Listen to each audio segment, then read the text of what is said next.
যে কোনো ধরনের বিচার বহির্ভূত হত্যাকাণ্ডই মানবাধিকারের চরম লঙ্ঘন, যা কোনো বিবেচনায় গ্রহণযোগ্য নয়। দুঃখজনক হলে সত্যি, সম্প্রতি মব জাস্টিসের নামে ঘটে চলেছে একের পর এক হত্যাকাণ্ডের ঘটনা, যা নিঃসন্দেহে গভীর উদ্বেগের। আইন নিজের হাতে তুলে নেওয়ার এই প্রবণতা নিঃসন্দেহে আইন শৃঙ্খলা পরিস্থিতির দুর্বলতা এবং অপরাধের সুষ্ঠু বিচার না হওয়াকে নির্দেশ করে। কেন জুলাই গণঅভ্যুত্থানের পর উদ্বেগজনক হারে বেড়েছে মবের ঘটনা? কেন একের পর এক মব হলেও নিয়ন্ত্রণ করা যাচ্ছে না? মবক্রেসির শেষ আসলে কোথায়? এই প্রসঙ্গে আমাদের আজকের আলোচনা। দর্শক, আমি ফারনাজ জুই সবাইকে আমন্ত্রণ জানিয়ে শুরু করছি দেশ টেলিভিশনের নিয়মিত আয়োজন দেশ সন্ধ্যা। আজকের আলোচনায় স্টুডিওতে আমার মুখোমুখি হয়েছেন অধ্যাপক ডাক্তার মওদুদ আলমগীর পাভেল, আহ্বায়ক বিএনপি মিডিয়া সেল। স্বাগত জানাচ্ছি আপনাকে। যেমনটি বলছিলাম যে কেউ অপরাধ করলে তাকে বিচারের জন্য দেশে নিশ্চয় আইন রয়েছে, তাকে আইনের কাছে সোপর্দ করা যেতে পারে, কিন্তু বিচার বহির্ভূত এই হত্যাকাণ্ড, এটি কি আসলে কোনোভাবে সমর্থনযোগ্য? নিশ্চয়ই না, এটা সমর্থন করার কোনো সুযোগ নেই। কোনো কোনো ক্ষেত্রে যারা এটাকে মব জাস্টিস বলেন, আমার মনে হয় যে এটা প্রকারান্তরে সেই জিনিসটাকে সমর্থনের একটা সমর্থক শব্দ হবে। এটা তো বিচার নয়। মব জাস্টিস বলতে আমরা কি বলবো যে জনগণ সুবিচার করে দিচ্ছে, এরকম তো নয়। বিচারের ক্ষেত্রে প্রচলিত নিয়ম হচ্ছে, যদি কারোর কাছে মনে হয় যে একটা অপরাধ সংগঠিত হয়েছে, সেখানে আইন প্রয়োগকারী সংস্থার দায়িত্ব হচ্ছে সেটাকে নিয়ন্ত্রণে নেওয়া এবং প্রচলিত আইনের মাধ্যমে সেটার বিচারের ব্যবস্থা করা। এখানে কোনটা সত্যি কোনটা মিথ্যে, এই বিচারের ভার কিন্তু জনগণের বা কোনো মবের হাতে নেওয়ার কোনো সুযোগ নেই। এটা হয়তো অনেকেই যারা অপরাধ তত্ত্ব বা অপরাধ বিজ্ঞান নিয়ে যারা কাজ করেন, তারা হয়তো বলবেন যে গত 17টি বছরে আইনের শাসন ছিল না, আইনের প্রতি মানুষের প্রচণ্ড একটা অশ্রদ্ধা জন্মগ্রহণ করেছে, ফলে জনগণ মনে করে যে বিচারের মাধ্যমে কোনো সুবিচার পাওয়া যাবে না প্রচলিত ব্যবস্থায়, তো ফলে বোধহয় বিচারটা নিজে নিজে করে ফেলি। তো এটি হচ্ছে একটা ভয়ঙ্কর প্রবণতা। এই প্রবণতাটা শুরুতেই রুখে দেওয়া দরকার। তা না হলে এটাকে যদি কোনো পৃষ্ঠপোষকতা দেওয়া হয়, প্রকারান্তরে সেটা আমাদের জন্য কিন্তু একটা পরিপূর্ণভাবে বুমেরাং হয়ে কাজ করবে এবং সমাজে কোনো আইন শৃঙ্খলা বা বিচার বলে কোনো জিনিস থাকবে না। এটাকে প্রতিহত করা দরকার এবং সকল পর্যায়ে, রাজনৈতিক নয় শুধু, সামাজিক সংগঠন যারা আছেন, এই প্রতিবাদটি খুবই সোচ্চার কণ্ঠে করা উচিত।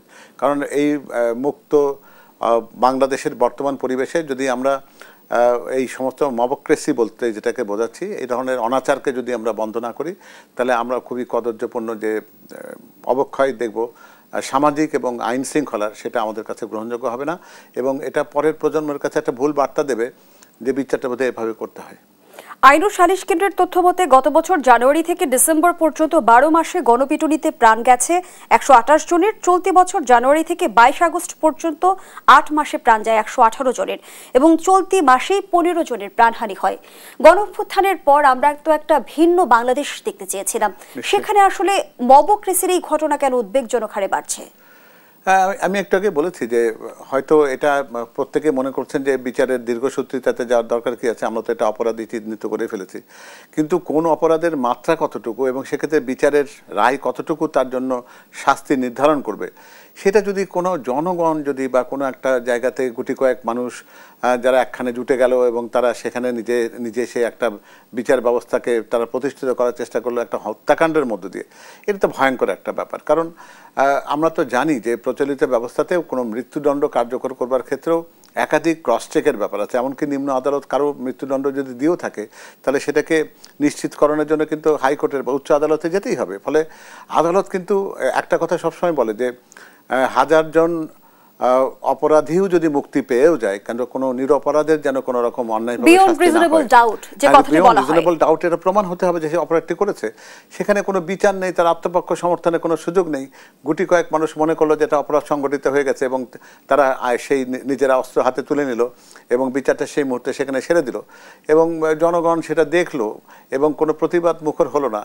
এই সংস্কৃতিকে পৃষ্ঠপোষকতা দেবার কোনো কারণ নেই। পৃষ্ঠপোষকতা দিচ্ছে কারা? গণঅভ্যুত্থানের পর বলা হচ্ছে সুনির্দিষ্টভাবে একটি গোষ্ঠী মবকে উৎসাহিত করছে, আর মব নিয়ন্ত্রণে আসলে সরকারের ভূমিকাকে কিভাবে মূল্যায়ন করবে? এটা তো প্রশ্ন উঠতেই পারে, কারণ সরকারের দায়িত্ব হচ্ছে জনগণের জন্য আইন শৃঙ্খলা ব্যবস্থা করা এবং একই সাথে জনগণকে এই নিরাপত্তাটা প্রদান করা যে না, তোমার এই বাংলাদেশে চলাফেরাটা নির্বিঘ্ন হবে। সেই জায়গাতে যদি আমরা ব্যর্থতা যদি দেখি কোনো একটা জায়গাতে, তাহলে সেটা তো সরকারের ব্যর্থতার কথা তো বলতেই হবে। আবার পৃষ্ঠপোষকতা দেওয়ার যে কথাটি উঠছে, এটা নিশ্চয়ই আমি বিশ্বাস করি যে কোনো সচেতন কোনো গোষ্ঠী কখনোই কোনোভাবে এই মবক্রেসিকে পৃষ্ঠপোষকতা দিতেই পারে না।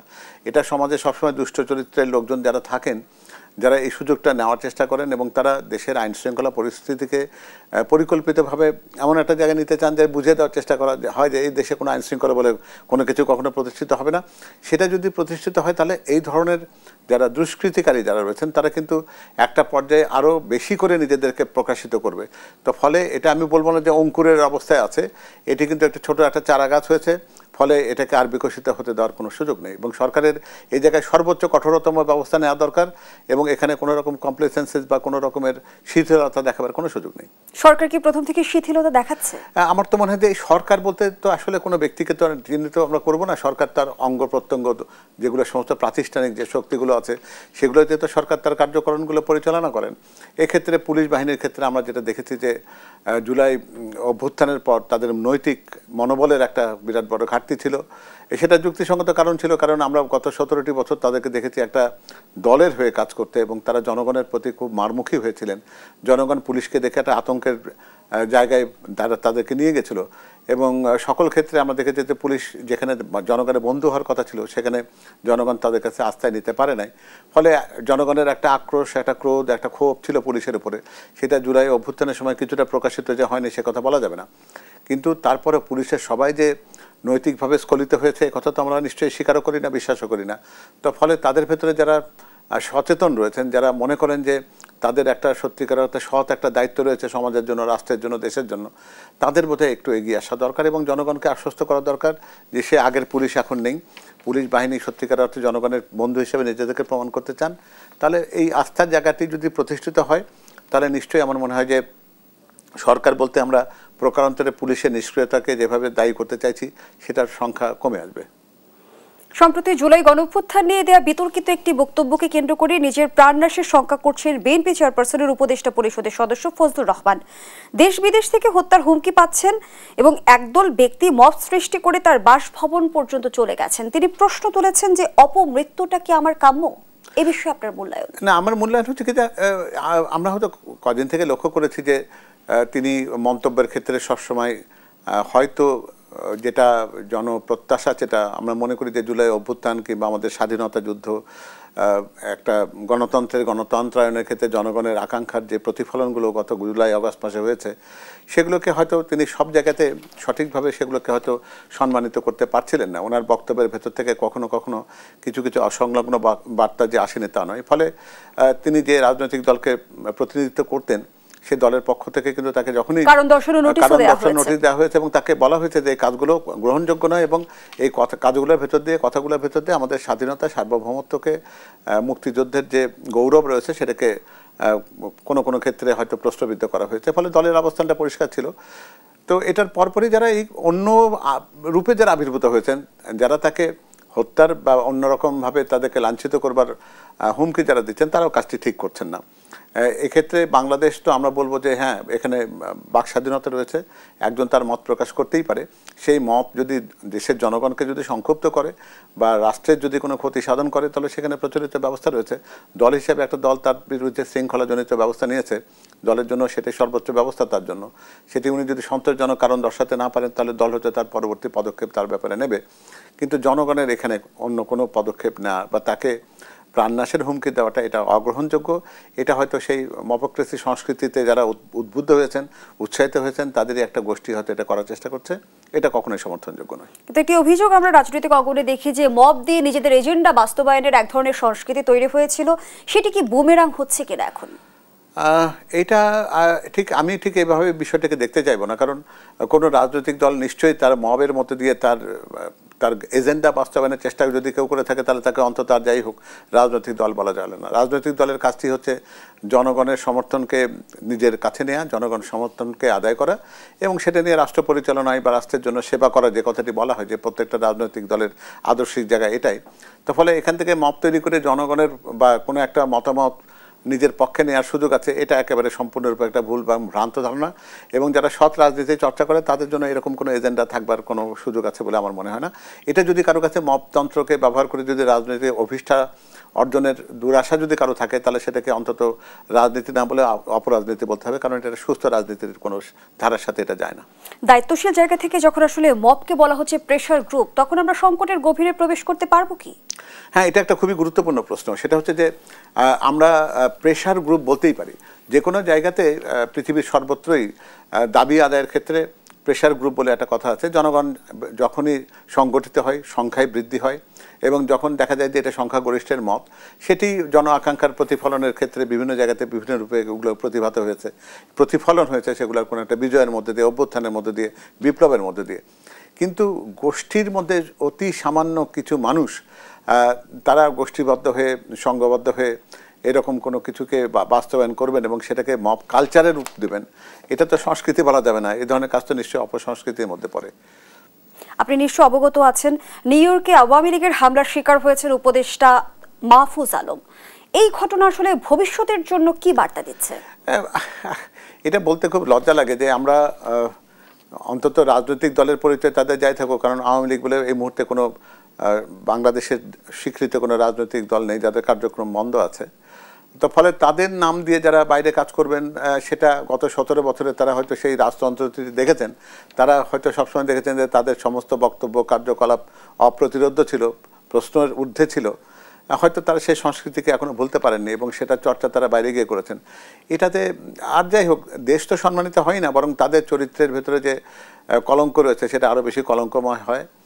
কারো ব্যক্তি পর্যায়ের আক্রমণ তো এটা নয়, বরং এটা বলবো আমরা যে তারা একটা সুযোগের সন্ধানে ছিল, যেটার মধ্যে দিয়ে তারা জুলাই গণ অভ্যুত্থানকে প্রশ্নবিদ্ধ করতে চেয়েছে। তার প্রতি তাদের যে আক্রোশ, কারণ এই জুলাই গণ অভ্যুত্থানের মধ্যে দিয়ে তাদের ক্ষমতার যে দীর্ঘমেয়াদী একটা স্থায়ী কাঠামো তৈরি করেছিলেন তারা, সেখান থেকে তাদের বিচ্যুতি ঘটেছে, তারা পরাজিত হয়েছেন, জনগণের কাছে তারা প্রত্যাখ্যাত হয়েছেন। তো ফলে এই প্রত্যাখ্যাত হওয়ার ক্ষেত্রে যে ব্যক্তিগুলো যারা এই আন্দোলনের পক্ষে ছিল তারা সকলেই তাদের প্রতিপক্ষ, বলতে গেলে পুরো বাংলাদেশই তাদের প্রতিপক্ষ। এবং বাংলাদেশকে প্রতিপক্ষ বানিয়ে তারা যদি এই ধরনের আচরণ যদি দেশের বাইরে, বিদেশের মাটিতে করেন, তাহলে মানুষ তো তাদেরকে বুঝবে, এটা ঠিক আছে, কিন্তু তারা নিজেরা কতটা কলঙ্কিত হন সেটা যদি তারা নিজেদেরকে যদি আত্মবিশ্লেষণ করতেন, তাহলে আমার মনে হয় যে এই ধরনের কাজ তারা করতেন না। জুলাই যোদ্ধার এর আগে আমরা দেখেছি টার্গেটের শিকার হয়েছে, তাদের নিরাপত্তা নিশ্চিতে রাষ্ট্র ব্যর্থ হচ্ছে কিনা? আমরা গণতান্ত্রিক দেশগুলোতে যেটা দেখি, যারা উদার গণতন্ত্রের চর্চা করেন তারা আরও অনেক বেশি সহনশীলতার জায়গায় থাকেন। তাদের প্রেসিডেন্ট, তাদের প্রধানমন্ত্রীকে যদি কেউ কখনো জুতো নিক্ষেপ করেন, তবে তার উপরে রাষ্ট্রযন্ত্র পুরোপুরি ঝাঁপিয়ে পড়ে, হামলে পড়ে, এরকম আমরা দেখি না। ফলে বাক স্বাধীনতা বা মত প্রকাশের জায়গাগুলোতে তারা প্রত্যেকটা বিদেশ, যারা পশ্চিমা বিশ্বের যে গণতন্ত্রের বিশ্ব রয়েছে, তারা এই ধরনের জিনিসটাকে প্রতিবাদের ভাষা হিসেবে দেখেন। এটা শুধুমাত্র জুলাই গণ আন্দোলনের যারা নেতৃত্ব দিয়েছেন বা তারা সামনের সারিতে ছিলেন তাদের জন্য এই ক্ষোভ বা বিক্ষোভের ব্যাপারটা যেটা, সেটা হচ্ছে তাদের পক্ষ থেকে হয় যারা জুলাই আন্দোলনের পরাজিত শক্তি। তো ফলে তাদের নিরাপত্তা প্রদানের রাষ্ট্রের দায়িত্ব হয়তো দেশের মধ্যে তারা হয়তো সেটি পালন করতে পারে, কিন্তু দেশের বাইরে যেখানে মুক্ত গণতন্ত্রের চর্চা রয়েছে সেখানে হয়তো মত প্রকাশের স্বাধীনতার একটা অংশ হিসেবে তারাও এটাকে মেনে নেন। তবে সেই জায়গাতেও নিশ্চয়ই এটা বিচারের আওতায় আসবার বিষয়, কারণ অপরাধী পৃথিবীর যে জায়গাতে সেটা সংগঠিত হোক না কেন। কিছুদিন আগে আমরা দেখেছি যে জুলাইকে রাজনৈতিক উদ্দেশ্যে ব্যবহার করা হয়েছে, কৃতিত্বের লড়াই হয়েছে। বর্তমান সময়ে রাজনৈতিক বিশ্লেষকরা বলছেন যে জুলাই ডিনায়ালের এক ধরনের রাজনীতি শুরু হতে যাচ্ছে, আসলেই কি তাই? হ্যাঁ, এটা একটা ভয়ঙ্কর একটা চিন্তা বা ভয়ঙ্কর একটি উপসর্গ বলবো, কুউপসর্গ। এটা নিশ্চয়ই ভালো কাজ বলা যাবে না। জুলাইকে ডিনায়াল করা মানে আমাদের ইতিহাসের একটা অত্যাবশ্যক সত্যকে অস্বীকার করার শামিল। আমরা মনে করি যে আমাদের দেশের গৌরবোজ্জ্বল যে কয়টি ঘটনা ঘটেছে তাদের পরিমাপ হয়তো এক একটা আমাদের সর্বোচ্চ প্রাপ্তি আমাদের স্বাধীনতা, মহান স্বাধীনতা যুদ্ধের সাথে সমকক্ষ হয়তো কোনোটাই নয়। কিন্তু 90-এর গণ আন্দোলন কিংবা জুলাইয়ের গণ অভ্যুত্থান যেটা সংগঠিত হয়েছে, যার মধ্য দিয়ে একটা স্থায়ী, একটা কায়েমি স্বৈরাচারতন্ত্রের পতন ঘটেছে, সেটাকে ডিনায়ালের পর্যায়ে নেওয়াটা হচ্ছে ভয়ঙ্কর রকমভাবে সত্যকে অস্বীকার করার চেষ্টা। এবং এরকম চেষ্টা আমরা অনেক সময় দেখেছি যে আমরা স্বাধীনতা যুদ্ধের সময় যাদের অগ্রণী ভূমিকা ছিল, যারা স্বাধীনতার ঘোষণা দিয়েছেন, তাদেরকে রাজাকার বলার একটা প্রবণতা ছিল, তাদেরকে বিদেশি চর হিসেবে আখ্যায়িত করার চেষ্টা হয়েছে, তাদের কালিমা যুক্ত করার চেষ্টা করা হয়েছে, তাদের কৃতিত্বকে ম্লান করার চেষ্টা হয়েছে।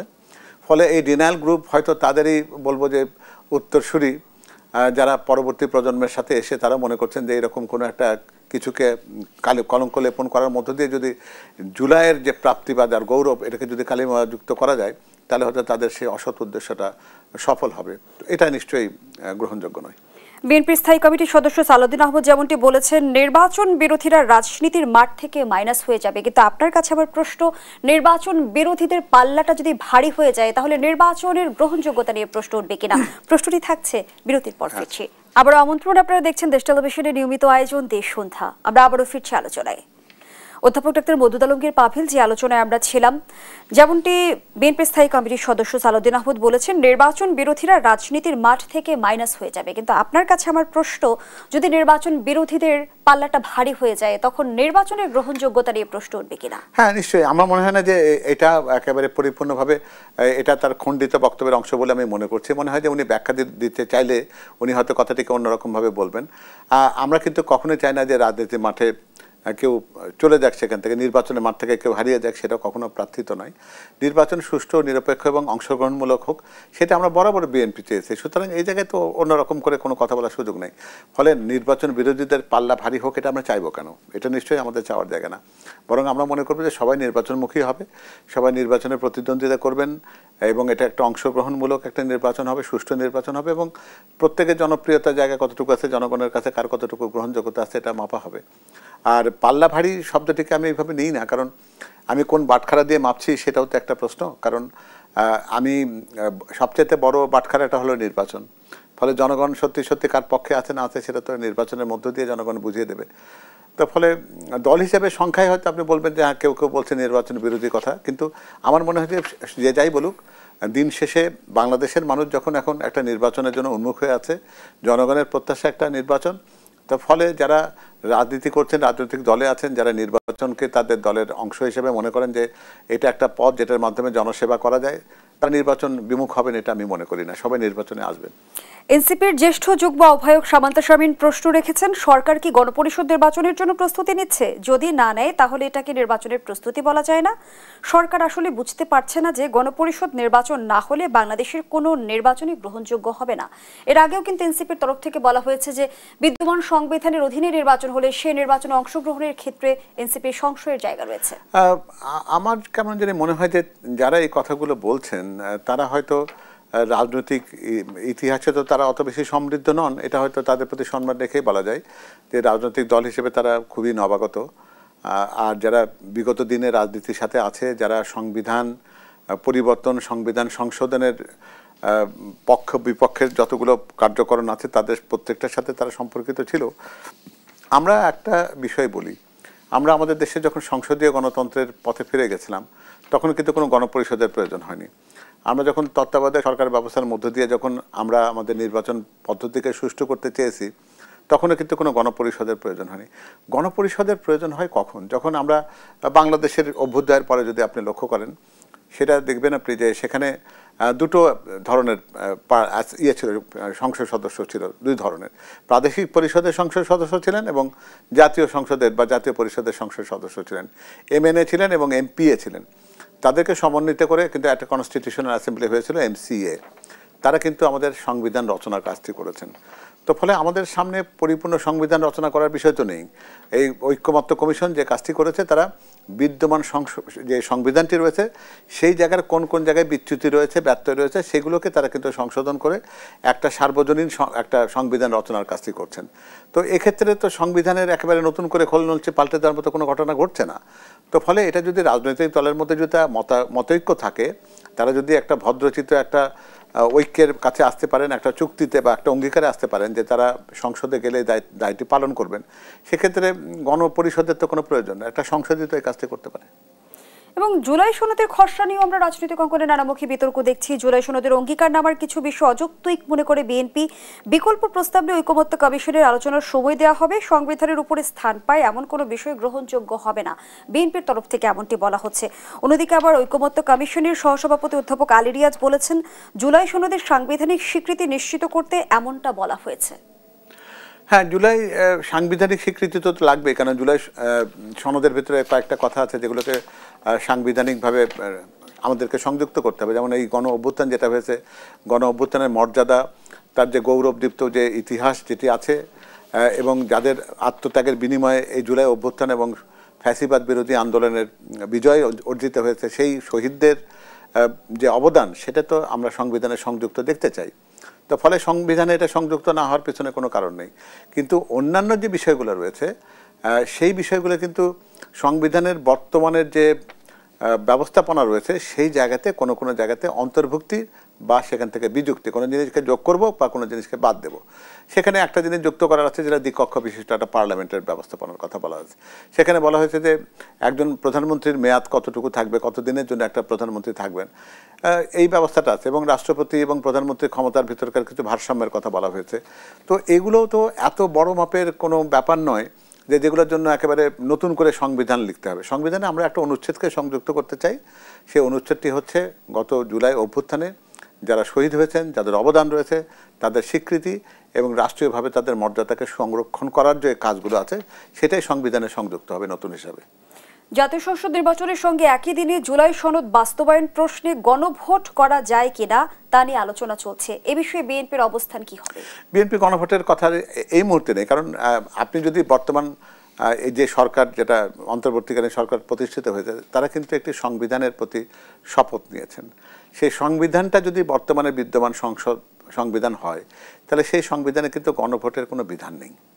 তো ফলে আমি গণভোটের ব্যবস্থাপনা করবো, এটা কোন হিসাবে করব? আমাকে তো গণভোটে আনবার জন্য একটা পদ্ধতি বা একটা প্রক্রিয়া লাগবে, তাই না?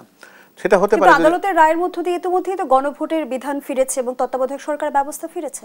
হ্যাঁ, আদালতের রায়ের ভিতর দিয়ে তত্ত্বাবধায়ক ব্যবস্থা কথা বলা হয়েছে এবং বলা হয়েছে যে যদি বড় মাপের কোনো পরিবর্তনের দিকে যদি যেতে হয় তাহলে সেখানে গণভোটের ব্যবস্থাটা এখানে রাখতে হবে। এখন প্রশ্নটাই হচ্ছে যে গণভোটটা কখন আমাদের কাছে যায়? গণভোটটা যায় সেই সময়টাতে গণভোটের প্রশ্ন ওঠে যখন আমার কাছে মনে হয় যে জনগণ কোন কাজটি চায় বা কোনটার পক্ষে তাদের সমর্থন আছে কি না আছে, এই নিয়ে যদি কোনো সন্দেহ থাকে তখন আপনি বলতে পারেন যে এটা পক্ষে বিপক্ষের ভেতরে যে একটা দোলাচল থাকে। কিন্তু বর্তমানে কি এরকম অবস্থা আছে? আমাদের ঐক্যের মধ্যে ফ্যাসিবাদ বিরোধী শক্তির একটা ঐক্য রয়েছে। ফলে এই জায়গাতে আমাদের সংশয়টি কোথায়? আমরা কি মনে করছি যে জনগণ এটার সাথে নেই? জনগণ তো এর সাথে আছেই। জনগণ তো এটা আমাদেরকে মোটামুটি জুলাই অভ্যুত্থানের মধ্যে দিয়ে জানিয়ে দিয়েছে। জনগণ আমাদের এই পরিবর্তনগুলো, যে পরিবর্তনগুলো ঐক্যমত্য কমিশনে আলোচনা হয়েছে, সেই সবগুলোর ক্ষেত্রে তাদের স্বীকৃতি রয়েছে। ফলে এটা বাই ডিফ্যাক্ট আপনি ধরে নিতে পারেন যে জনগণের সাথে কোনো বিরোধিতা নেই। কিন্তু এর জন্য একটা গণভোটের আয়োজনের তো কোনো প্রয়োজন নেই। জনগণ তো জুলাই অভ্যুত্থানের মধ্যে দিয়ে আপনাকে গণভোটের রায় দিয়ে দিয়েছে। রাজনৈতিক মত পার্থক্য যদি অমীমাংসিত থেকে যায় তাহলে আবারও কি আমরা একতরফা নির্বাচনের দিকে অগ্রসর হব কিনা? একতরফা নির্বাচনের প্রশ্ন এখানে একদমই নেই। কারণ আপনি যদি সেই অর্থে যদি বলতে চান যে আওয়ামী লীগ রাজনীতি নির্বাচনে অংশ নিচ্ছে না, ফলে এটা একতরফা নির্বাচন হচ্ছে কিনা, এটা জনগণ কি এই মুহূর্তে আওয়ামী লীগকে গ্রহণ করার মতন অবস্থায় আছে? দেশের মানুষ এই যত 17টি বছর ধরে আওয়ামী লীগের যে নির্যাতন নিষ্পেষণ যেটা দেখেছে এবং তাদের আকাঙ্ক্ষার প্রতিধ্বনিক হয়েই কিন্তু তাদের রাজনৈতিক কর্মকাণ্ডকে নিষিদ্ধ করা হয়েছে। তো সেটা যদি বাস্তব হয় তাহলে তো আপনি কি এখন তর্কের ক্ষেত্রে এটা বলবেন যে তারা যদি না আসে তাহলে নির্বাচন অংশগ্রহণমূলক হলো না? তো ফলে এটা বিষয় না। আমরা মনে করি যে প্রশ্নটা শুধু আসলে আওয়ামী লীগের না, আমরা রাজনৈতিক অঙ্গনেও তো মতপার্থক্য দেখছি। এনসিপি নির্বাচনের বিষয়ে শর্ত জুড়ে দিয়েছে, জামায়াতে ইসলামী শর্ত জুড়ে দিয়েছে। তারা যদি নির্বাচন থেকে পিছিয়ে যায় সেই নির্বাচন আসলে কতটা গ্রহণযোগ্য হবে? আমার মনে হয় যে এখানে পিছিয়ে যাওয়ার কোনো সুযোগ নেই। তাহলে পিছিয়ে যাচ্ছে কেন? আমার কথাটি হচ্ছে যে এটার প্রাপ্তিটা কি? আমরা যদি এটা মনে করি যে নির্বাচনকে প্রশ্নবিদ্ধ করলে আমাদের অনেক বড় কিছু প্রাপ্তি হবে এটাতে।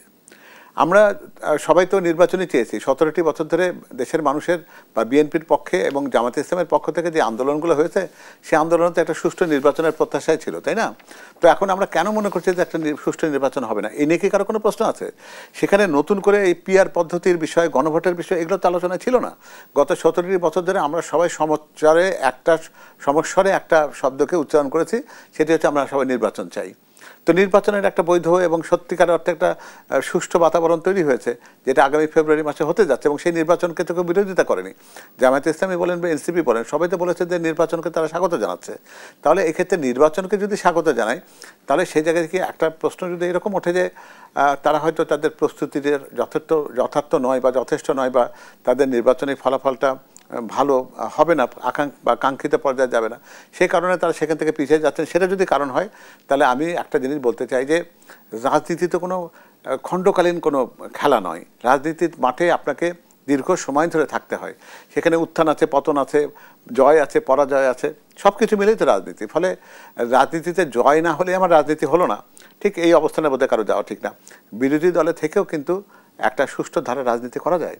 এবং সেখানে যদি তারা ভবিষ্যতে পরবর্তীতে তাদের কার্যক্রমের মধ্যে দিয়ে জন আকাঙ্ক্ষার প্রতিফলন যদি ঘটাতে পারেন, নিশ্চয়ই জনগণ একদিন তাদেরকেও গ্রহণ করবে। সুতরাং এই জায়গায় তো আমার মনে হয় না যে শুধুমাত্র বিরোধিতার জন্য বিরোধিতা করা উচিত, বা বর্জন করার নাম দিয়ে নির্বাচনকে প্রশ্নবিদ্ধ করা, বা আবার সেই ফ্যাসিবাদের পুনরুত্থানের রাস্তাকে সুগম করে দেওয়ার মতো কোনো ঘটনা যদি আমরা এই বর্জনের মধ্যে দিয়ে সৃষ্টি করতে চাই। রাজনৈতিক দলগুলো বিরোধিতা করছে কি? হ্যাঁ, নিশ্চয়ই। তারা যদি এই জায়গাতে আদায়টা হচ্ছে একটা অযৌক্তিক আদায়। আমরা পিআর পদ্ধতি নিয়ে একাধিকবার কথা বলেছি। এখন যদি কেউ বলে যে পিআর পদ্ধতি ছাড়া আমি নির্বাচনে যাব না, জনগণ কিন্তু ইতিমধ্যে বুঝে গেছে যে পিআর পদ্ধতির মধ্যে দিয়ে তাদের জন আকাঙ্ক্ষার প্রতিফলন হয় না, ফলে জনগণ পিআর পদ্ধতি গ্রহণ করে না। প্রধান নির্বাচন কমিশনারও বলেছে পিআর পদ্ধতি সংবিধানে নেই, তাই সংবিধানের বাইরে গিয়ে কোনো নির্বাচন আয়োজনের সুযোগ নেই। পরিষ্কার। তার ফলে জামায়াত ইসলাম যারা এই নির্বাচনের একটা অন্যতম একটা বলবো যে দল, যারা নির্বাচনের একটা ভালো ফলাফল করার তাদের সম্ভাবনা রয়েছে, তো তাদের এই নির্বাচন বিমুখ বক্তব্য তো গ্রহণযোগ্য হওয়ার কথা নয়। আর এনসিপি নবাগত রাজনৈতিক দল, সুতরাং তাদের তো রাজনৈতিক জগতে বা নির্বাচনের অগ্নি পরীক্ষা তো উত্তরণ করতে হবে। ফলে তারা বিরোধিতার জায়গায় না গিয়ে তাদের জনসমর্থনের জায়গাটি তারা দেখতে পারে, এটা ঠিক হবে, এটাই ঠিক হবে। কারণ বিরোধিতার জন্য বিরোধিতা করা তো কোনো কাজের কথা। গতকাল প্রধান উপদেষ্টা যেমনটি বলেছে, দেশ নির্বাচনের জন্য প্রস্তুত, কিন্তু নির্বাচনের যে মূল স্টেক হোল্ডার তারা আসলে নির্বাচনের জন্য কতটা প্রস্তুত? প্রশ্নটি থাকছে আপনার কাছে। আবারও বিরতির সময় হয়েছে। দর্শকদের সন্ধ্যার এই পর্যায়ে আবারও বিরতিতে যাচ্ছি, সাথেই থাকুন। আবারও আমন্ত্রণ, আপনারা দেখছেন দেশ টেলিভিশনের নিয়মিত আয়োজন দেশ সন্ধ্যা। আমরা আবারও ফিরছি আলোচনায়। ফিরে এলাম আবারও যে প্রশ্নটি রেখে বিরতিতে গিয়েছিলাম। প্রধান উপদেষ্টা জানিয়েছেন দেশ নির্বাচনের জন্য প্রস্তুত, কিন্তু নির্বাচনের অংশীজনরা নির্বাচনের জন্য কতটা প্রস্তুত? আমার মনে হয় সবারই প্রস্তুতি রয়েছে। আজ থেকে বেশ কয়েক মাস আগে জামায়াতে ইসলাম প্রায় 300টি আসনেই তাদের প্রার্থীদের ঘোষণা করে দিয়েছে। তো এবং তারা তার নিজ নির্বাচনী এলাকায় জনসংযোগ করছেন, তারা তাদের সমর্থন বৃদ্ধির চেষ্টা করছেন। ফলে নির্বাচনের মাঠে তারা রয়েছেন। প্রস্তুতির দিক দিয়ে বলতে গেলে তারাই সবচেয়ে বেশি প্রস্তুত বলতে হবে, কারণ তারাই সবচেয়ে আগে তাদের প্রার্থীতা ঘোষণা করেছেন, যেটা হয়তো অন্য অনেকগুলো দলই করেনি। তো ফলে নির্বাচনের আগে এরকম হয়, আর রাজনীতির খেলাটাই এরকম। এখানে দর কষাকষি থাকে, প্রত্যেকে তার পক্ষের জিনিসটা করে। আমরা অনেক সময় বলি না লেভেল প্লেইং ফিল্ড, তো লেভেল প্লেইং ফিল্ডটা কিন্তু এটা আপেক্ষিক। এক একজনের জন্য লেভেল প্লেইং ফিল্ডটা এক এক রকম। আমার দলে যদি, আমি সেটা কয়েকদিন আগে একজনকে যেন বলছিলাম যে আমার দলে যদি স্পিনারের সংখ্যা বেশি থাকে তাহলে আমি চাইবো যে মাঠটা যেন এবড়ো থেবড়ো হয়, আর আমার দলে যদি ফাস্ট বোলার বেশি থাকে তাহলে আমি চাইবো যে একটা সবুজ একটা ফাস্ট বোলার বাউন্সে একটা উইকেট থাকুক। ঠিক এমনি সেরকমই আর কি। প্রত্যেক দলই মনে করে যে মাঠটা আমাকে জয় দেবে, সেটাই লেভেল প্লেইং ফিল্ড। কিন্তু দিন শেষে লেভেল প্লেইং হচ্ছে সেটাই যে মাঠে জনগণ ভালো করে খেলতে পারবে, যে জায়গাতে জনগণের খেলতে গিয়ে হোঁচট লাগবে না। তারা দেখবেন না যে প্রতিপক্ষ তাকে নির্বাচনে ভোট দিতে বাধাগ্রস্ত করছে, তিনি প্রভাবিত হচ্ছেন, বা এমন হচ্ছে যে প্রার্থীকে তিনি ভোট দিতে চান সেই প্রার্থীর লোকজন তাকে জোর করে কোনো একটা জায়গাতে ভোট দেওয়ার জন্য বাধ্য করতে চায়, বা তার উল্টোটা ঘটে। তো ফলে জনগণ যেটাকে লেভেল প্লেইং ফিল্ড বলে মনে করে সেটাই তাই। এবং রাজনীতির প্রস্তুতি শুধুমাত্র রাজনৈতিক দলগুলো থাকবে এমন তো নয়। আপনি যে দর্শকের জন্য মাঠে খেলবেন, রাজনীতির যে দলগুলো খেলতে যায় নির্বাচনের খেলা, সে দর্শকরা যদি খেলা দেখার জন্য উন্মুখ হয়ে থাকেন, তাহলে সেক্ষেত্রে আপনি নির্বাচনের মাঠে যদি খেলতে আসেন সেটাই তো ভালো। এখান থেকে যদি আপনি দূরে থাকতে চান তাহলে জনগণ প্রতারিত হবে। জনগণ তো প্রতারিত হওয়ার জন্য তো জুলাই অভ্যুত্থান করে নাই। এবং নির্বাচন আয়োজনে যারা গুরুত্বপূর্ণ ভূমিকা রাখে, নির্বাচন কর্মকর্তা থেকে প্রশাসন, তাদের প্রস্তুতি কেমন দেখছেন? প্রশাসন নিয়ে আমরা শুরু থেকে অভিযোগ শুনে এসেছি, বিএনপির তরফ থেকেও বারবার অভিযোগ করা হয়েছে যে স্বৈরাচারের প্রেতাত্মারা এখনো প্রশাসনে বহাল তবিয়তে আছে। আশঙ্কার জায়গা রয়ে গেছে। আশঙ্কার জায়গা আছে, কারণ এই আশঙ্কার জায়গাটা তখনই আরো বেশি প্রকট হবে যখন আমাদের ভেতরে অনৈক্য সৃষ্টি হবে।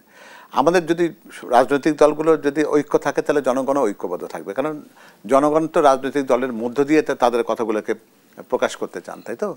তাহলে সেক্ষেত্রে আমাদের একটা সুদৃঢ় ঐক্য থাকা দরকার, বোঝাপড়া থাকা দরকার রাজনৈতিক দলগুলোর মধ্যে, এবং জনগণকে আশ্বস্ত করা দরকার যে আমরা যে কোনো মূল্যে আমাদের যে নতুনভাবে যে বাংলাদেশে আমরা একটা উজ্জীবিত বাংলাদেশ পেয়েছি সেটাকে অক্ষুণ্ণ রাখার ক্ষেত্রে তারা কখনোই বিচ্যুত হবে না তাদের প্রতিজ্ঞা থেকে, সেটা বলা দরকার। হ্যাঁ, প্রশাসনের ভিতরে স্বৈরাচারের প্রেতাত্মারা তো রয়েছেন, এটা তো অস্বীকার করা যাবে না। তবে তারাও জানে যে জনগণ যদি সংঘবদ্ধ থাকে, ঐক্যবদ্ধ থাকে, তাহলে তাদের দুষ্টুমি কিন্তু কখনো হালে পানি পাবে না। কিন্তু যদি আমাদের মধ্যে যদি বিভক্তি থাকে, বিভাজন থাকে, যে সুযোগটা তো তারা নেবেই।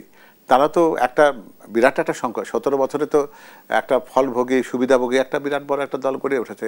শুধুমাত্র শীর্ষ কয়েকজন পালিয়ে গেছেন, কিন্তু দেশের ভেতরে তো তাদের অনেক সমর্থক রয়েছেন, তাদের অনুসারী রয়েছেন, তাদের সুবিধাভোগীরা রয়েছেন। তো ফলে তারাও একটা এরকম বিভক্ত পরিস্থিতি দেখলে আবার তো তারা মাথা চাড়া দিয়ে উঠতেই পারে। সুতরাং রাজনৈতিক দলের সবচেয়ে বড় দায়িত্ব হচ্ছে স্বৈরাচারের আবির্ভাব বা ফ্যাসিবাদের পুনরুত্থানের রাস্তাগুলোকে বন্ধ করার জায়গায় এই ঐক্যে কোনো ফাটল যদি তারা ধরেন, যদি কোনো রাজনৈতিক দল এই কাজটি করে, তাহলে জনগণ তাদেরকে চিরতরে তাদেরকে প্রত্যাখ্যান করবে। এই জায়গাটা বোঝা দরকার। ফলে প্রশাসনের ভেতরে কতটুকু খারাপ মানুষ আছে বা কতটুকু স্বৈরাচারের দোষর আছে, তার চাইতে গুরুত্বপূর্ণ প্রশ্ন হচ্ছে যে আমরা তাদেরকে প্রতিহত করার জন্য আমরা নিজেরা কতটা সংঘবদ্ধ। সেটা যদি থাকি, তাহলে ওই সমস্ত দুর্বৃত্তরা আসলে কিছুই করতে পারবে না। কিন্তু যারা ষড়যন্ত্রতন্ত্রে বিশ্বাস করে তারা এখনো বিশ্বাস করে যে ফেব্রুয়ারিতে নির্বাচন হবে না। এমনকি বিএনপির তরফ থেকেও কিন্তু আমরা এই অভিযোগ শুনেছি। বিএনপির ভারপ্রাপ্ত চেয়ারম্যান তারেক রহমানও অদৃশ্য শক্তির কথা বলেছেন, ষড়যন্ত্রের কথা বলেছেন। সম্প্রতি বিএনপির এক নেতা মির্জা আব্বাসও বলেছেন -2 ফর্মুলা আবারও সক্রিয় হয়েছে। তাহলে আসলে ষড়যন্ত্রতন্ত্রে বিশ্বাস না করার কোনো জায়গা আছে কিনা? ষড়যন্ত্র আমরা এটা তত্ত্ব বলবো না আর কি, এটাকে বিশ্বাস করা না করার বিষয়টা এরকম নয়। সেটা হলো যে ষড়যন্ত্র থাকে। প্রশ্নটা ষড়যন্ত্রের মাপটা কত বড়। একটা ষড়যন্ত্র, ছোটোখাটো একটা ষড়যন্ত্র, এটা নিজে নিজেই ডাই অফ হয়ে যায়। কিন্তু আবার যদি গভীর ষড়যন্ত্র থাকে, যে ষড়যন্ত্রের ভেতরে আমাদের দেশের আভ্যন্তরীণ, তার সাথে আন্তর্জাতিক সকল প্রকরণ যদি একখানা হয়ে ষড়যন্ত্র যদি খুবই ভয়ঙ্কর রকম ষড়যন্ত্র হয়, তখন সেই ষড়যন্ত্রটা সফল হয়। আর ষড়যন্ত্রটা হয় কি, এটা আস্তে আস্তে আস্তে বিকশিত হওয়ার সুযোগ খোঁজে সবসময়। তো ফলে যারা বলছেন তারা হয়তো, আমরা তো সবাই সিঁদুরে মেঘ দেখেছি আর কি। সুতরাং আমাদের ঘরপড়া গরু যারা, তারা সিঁদুরে মেঘ দেখে যদি ভয় পেয়ে যান, তাদেরকে খুব বেশি হয়তো দোষ দেওয়া যায় না। আর -2 বলবো না শুধুমাত্র যে একটা নির্দিষ্ট রাজনৈতিক দলকে যদি এই দেশ থেকে যদি বিতরণ করা যায়, তাহলে কিন্তু এই দেশের সার্বভৌমত্বকে প্রশ্নবিদ্ধ করা যায়। বিএনপি এদেশের স্বাধীনতা এবং সার্বভৌমত্বের প্রতীক হয়ে শুরু আছে সেই 1971 সালের সেই 25শে মার্চের গভীর রাত থেকে এই সত্যটা কিন্তু তার প্রতিষ্ঠিত করেছে। ফলে দায়িত্বশীল রাজনৈতিক দল হিসেবে বিএনপি ষড়যন্ত্রের আশঙ্কা করে, কিন্তু একই সাথে এটাও মনে করে যে জনগণ তাদের সাথে বরাবরই ছিল। ফলে ষড়যন্ত্র তো একাধিকবার বাংলাদেশে হয়েছে, 75-এ হয়েছে, 90-তে, পুরো 90-এর দশক ধরে, 80-র দশক ধরে হয়েছে। তো এবং এর গত 17 বছর ধরে হয়েছে। তা এগুলোকে তো জনগণ জয় করেছে তো একসময় এগুলোকে। ফলে ষড়যন্ত্রের ব্যাপারে আমাদের সতর্কতা থাকা দরকার, প্রস্তুতি থাকা দরকার যে ষড়যন্ত্রকে আমরা খুব বেশি জায়গা দেব না।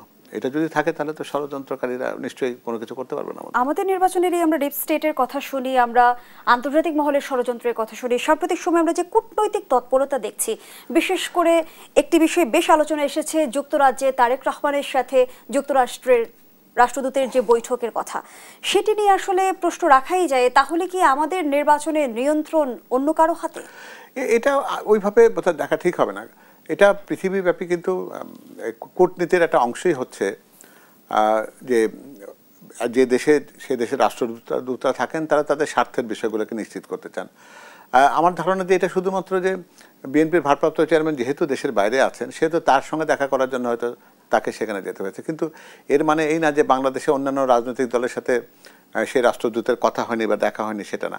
আমরা স্থানটাকে যদি গুরুত্ব না দিই, যেটা লন্ডনে হয়েছে বলেই সেটির মধ্যে আমরা এর মধ্যে কোনো একটা অন্ধকার বা কালো দিক দেখবো, আর যদি এটা ঢাকায় হতো তাহলে দেখতাম না, এরকম করে দেখার বোধহয় প্রয়োজন নেই।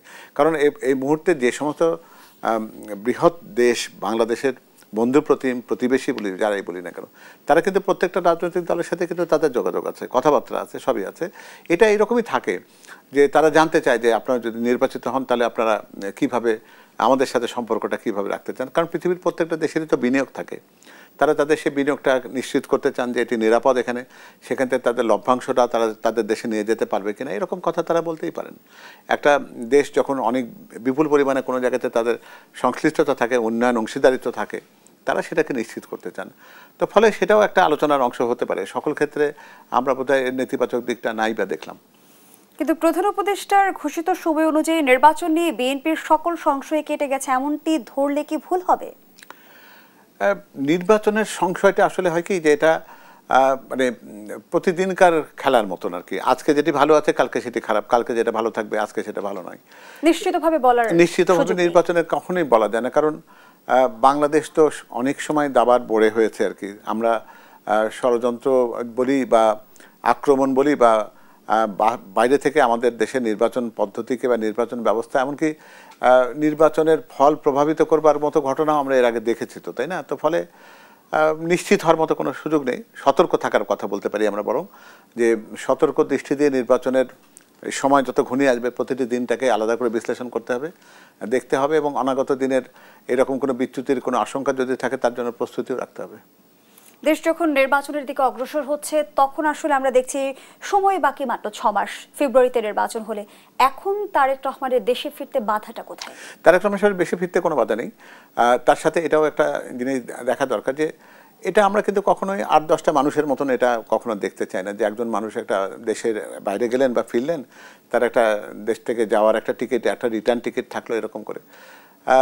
ওনার সাথে কিন্তু অনেক বিষয় জড়িয়ে আছে, সেটার সাথে ওনার নিজের আসার ইচ্ছেটা হয়তো উনি প্রকাশ করতে পারেন, কিন্তু তার সাথে দেশের রাজনৈতিক প্রেক্ষাপট, পটভূমি, তার নিরাপত্তার যে যারা তার নিরাপত্তা যারা দেখাশোনা করেন তাদের মতামতের প্রশ্নটি রয়েছে। কারণ তিনি একজন ব্যক্তি নন বা একটা পরিবারের সম্পদ নন, তিনি একজন দেশকে প্রতিনিধিত্ব করেন। অর্থাৎ আমরা যদি প্রকারান্তরে এই কথাটি বলি যে বাংলাদেশের স্বাধীনতা এবং সার্বভৌমত্ব জিয়া পরিবারের সাথে একেবারে অঙ্গীভূত হয়ে থাকা একটা অস্তিত্ব, তাহলে বোধহয় খুব বেশি বাড়তি বলা হবে না। আমি একটা দলের মিডিয়া প্রধান বলে কথাটা আমি বলছি না, সেক্ষেত্রে আমাদের তো সর্বোচ্চ সতর্কতা রাখতেই হবে। কারণ তাকে আমরা একটা ব্যক্তি হিসেবে যেমন দেখি না, পরিবারের একজন ব্যক্তি হিসেবে দেখি না, দলেরও দেখি না, আমরা সর্বোচ্চ জায়গায় দেখি যে বাংলাদেশের সার্বভৌমত্ব এবং স্বাধীনতার সাথে তার একটা অঙ্গাঙ্গী সংশ্লিষ্টতা রয়েছে। ফলে এই স্বাধীনতা এবং সার্বভৌমত্বকে যারা দেখেন এবং নির্বাচনকে যারা সুষ্ঠুভাবে যারা বিচার বিশ্লেষণ করতে চান, তাদের সকলের সম্মিলিত সম্মতিটাই হচ্ছে ওনার ফেরার দিন।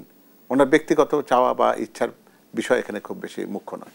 রাজনৈতিক অঙ্গনে এই আলোচনাটা আমরা বারবার শুনেছি যে সরকারের ভেতরে একটি সরকার রয়েছে। বিএনপি নেতাকর্মীরাও বারবার অভিযোগ করেছে যে সরকারের ভেতর থেকেই কেউ কেউ নির্বাচন চাইছে না। প্রধান উপদেষ্টা যেমনটি বলছে তিনি ইতিহাসের সেরা নির্বাচন আয়োজন করতে চান প্রধান উপদেষ্টার সামনে কিংবা অন্তর্বর্তী সরকারের সামনে। সেই ইতিহাসের সেরা নির্বাচন আয়োজনের ক্ষেত্রে মূল চ্যালেঞ্জগুলো কি দেখেন?